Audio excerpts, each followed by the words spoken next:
You're listening to The Residential Movement, where the focus is on making in-home dental care normal instead of novel or niche. I'm your host, Dr. Ashley Robinson, a house call dentist with a lot of passion for reaching patients who are best served in their home or residence. I'm here to encourage, equip, and empower dentists like you to begin offering in-home dental services for patients who cannot get to the office, while also enjoying a more balanced work life. We discuss everything from dentistry, business, ethics, mindset, and more.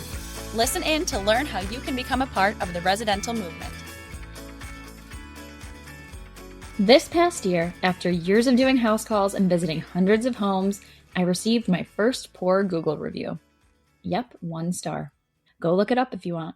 I had a 5-star rating all this time. Granted, I don't have a lot of Google reviews because many of my patients don't use the internet, and I'm bad at asking for them, but we do just fine without them. But anyway, I had a 5-star rating because I think I do a decent job and my patients are wonderful.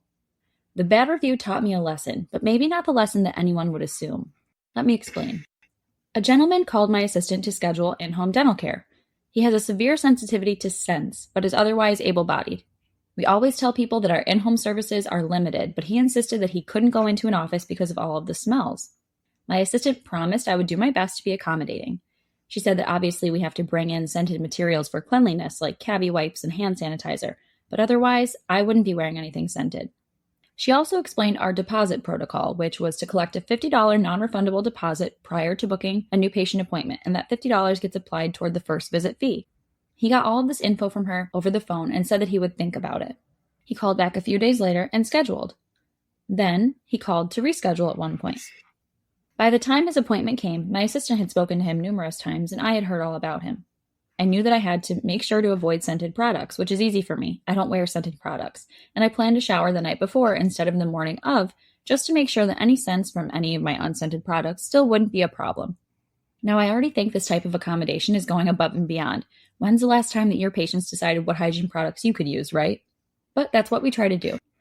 Finally, the time came for us to meet. I arrived at his home. His mother was there too. They let me in the side door, but he immediately looked unhappy. As I wheeled my pack out in, he said, "You smell like something scented."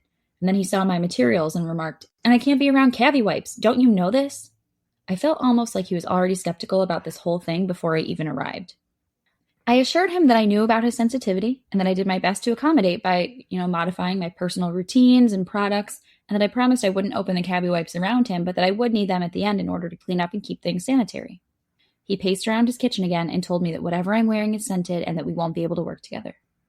Well, I wasn't wearing anything scented, but I didn't want to fight him. He knows better than me what is triggering to him. So I apologized and told him that I'll just leave so I don't trigger some kind of reaction and that I would not be charging him for the visit.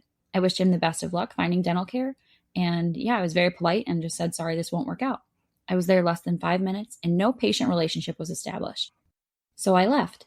And now, obviously, this is a huge bummer for me because I reserved the time for him and went out of my way to be accommodating. So I was out the time, the gas, and I made no money. This wasn't great, but I felt even worse for him. He was pretty rude, but he's got a tough life, I guess. So I called my assistant to tell her the whole story and explained that this just wasn't going to work out. So while I was with my next patient that day, this patient called my assistant to demand that we reschedule with him and try again. She explained that we already did the best that we could and we won't be able to reschedule. He then demanded his $50 back. Now, obviously, $50 doesn't make or break us, and maybe to avoid the review, a refund in hindsight could have been worth it. But my assistant was within her right at the time to say, "Sir, we collected that deposit to reserve this time for you. We arrived at your house and you decided that we couldn't help you. We normally bill hundreds of dollars just for arriving at someone's home, and the doctor was already generous enough not to charge you, so we will not be refunding this non-refundable deposit." And he was pretty rude to her, disappointed, and they went back and forth, and long story short, he left a long review all about how we don't care about people and we're just in this business for the money. It made me laugh a little bit, honestly, because nobody becomes a house call dentist for the money. Does he know the kind of career I could have if I were just in it for the money? Like, oh my gosh, so absurd. But I learned my lesson. No good deed goes unpunished. Sometimes, no matter how accommodating you are, you just won't be good enough for some people. So instead of me feeling guilty, I decided that I was never going to have someone leave me a bad review about money ever again. How could I accomplish this? Well, I've changed my deposit protocol. This year, I decided I was collecting a $200 deposit instead of a $50 deposit when I'm booking new patients. A larger deposit deters people who are going to reschedule willy-nilly and reminds them that in-home dental care is a valuable, scarce service. I'm not saying it should be scarce forever, but it is today, at least in my community. I don't want any more patients who would demand $50 back after a dentist attempted to treat them in their home and then would leave an awful review if they didn't get their way. I only want patients who realize the value of a dentist in their home. After a few months of implementing this policy change, business has been better than ever. My assistant explains the policy on the phone, and immediately patients who are unwilling to place the deposit don't schedule, they don't take up her time on the phone, and patients who understand the value don't even balk at the deposit amount. The best part of this entire thing is that I didn't even raise my prices. I haven't raised prices in 2023 or 2024. All I did was raise the deposit amount and attract patients who value me more. It's been great. Life is less stressful, cash flow is better, patients are just as grateful, if not more, and Acama Dental survives another year to continue offering in-home dental care to people who can't get out of the home. So please learn from my mishap, raise your deposit booking fee, and ask for money you need in order to make this work worthwhile for you. The world is benefiting from your in-home dental care. I wish you the best of luck on your dental house call journey this year. Thanks for listening today. I really appreciate you. That's a wrap on this episode of The Residential Movement. If you like what you heard today, please leave a 5-star review and subscribe so you don't miss an episode. If you know someone who could benefit from this information, please share this with them. All of these actions help fuel the residential movement. Visit residentialmovement.com for show notes and for access to any links referenced in this episode.